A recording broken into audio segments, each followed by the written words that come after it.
bayan, wala ako para maging mabuting bata. Tayo mga bata, lagi tayong makinig sa mga magulang natin para hindi tayo makamak.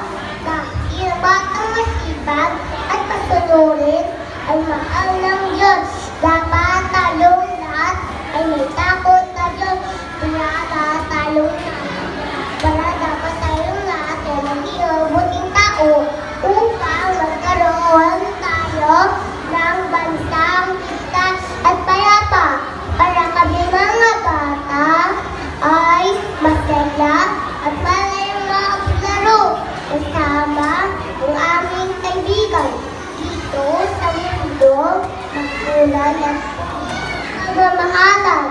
Ito po ang aming paaralan. Dito po ako nag-aaral.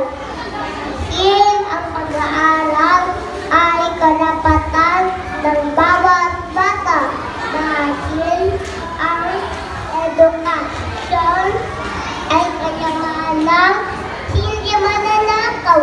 At sa ating gobyerno, naway bigyan tayo ng mabubuting mamumuno at sisiguraduhin ang pangangalaga at kaligtasan ng bawat batang Pilipino. Dahil ang sabi ng ating pambansang bayani na si Dr. Rosenthal, kaming kabataan ang pag-asa ng ating bayan. Mabuhay ang kabataang Pilipino! Mabuhay ang bagong ligtas na Pilipinas! Thank you!